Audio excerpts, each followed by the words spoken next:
ہمارے چینل کو سبسکرائب کریں اور بیل آئیکن کے بٹن کو دبائیں۔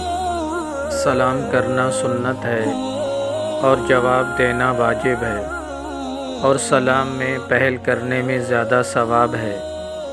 سلام ان الفاظ سے کیا جائے: السلام علیکم ورحمۃ اللہ وبرکاتہ۔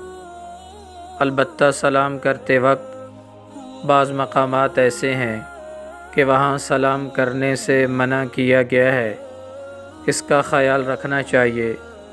فقہاء اور شارحین حدیث نے اس پر تفصیل سے گفتگو کی ہے۔ علامہ حصکفی رحمہ اللہ نے اس سلسلہ میں صدر الدین غزی رحمہ اللہ کے 7 اشعار نقل کیے ہیں اور اس پر اپنے ایک شعر کا اضافہ کیا ہے۔ ان اشعار میں بڑی حد تک ان مواقع کو جمع کر لیا گیا ہے جہاں سلام نہیں کرنا چاہیے۔ ان اشعار میں جن لوگوں کا ذکر ہے وہ یوں ہیں: نماز، تلاوت قرآن مجید اور ذکر میں مصروف شخص جو حدیث پڑھا رہا ہو، کوئی بھی خطبہ دے رہا ہو، مسائل فقہ کا تکرار و مذاکرہ، جو مقدمہ کے فیصلے کے لیے بیٹھا ہو، اذان دے رہا ہو، اقامت کہہ رہا ہو، درس دے رہا ہو۔ اجنبی جوان عورت کو بھی سلام نہ کرنا چاہیے کہ اس میں فتنے کا اندیشہ ہے۔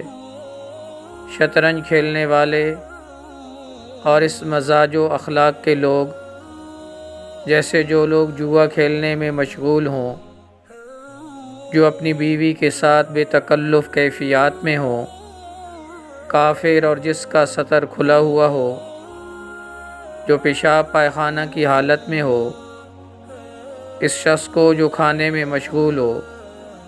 ہاں، اگر کوئی شخص بھوکا ہو اور توقع ہو کہ سلام کی وجہ سے وہ شریک دسترخوان کر لے گا تو اس کو سلام کر سکتا ہے۔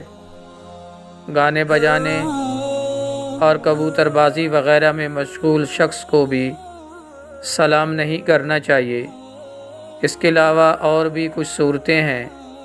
خلاصہ یہ ہے کہ جو لوگ کسی عام کام میں مشغول ہوں کہ سلام کرنے سے ان کے کام میں خلل واقع ہو، یا جو لوگ فسق و فجور میں مصروف ہوں، یا جن کو سلام کرنا تقاضۂ حیا کے خلاف ہو، یا جنہیں سلام کرنے میں فتنہ کا اندیشہ ہو، ایسے لوگوں کو اور غیر مسلموں کو پہل کر کے سلام نہ کرنا چاہیے۔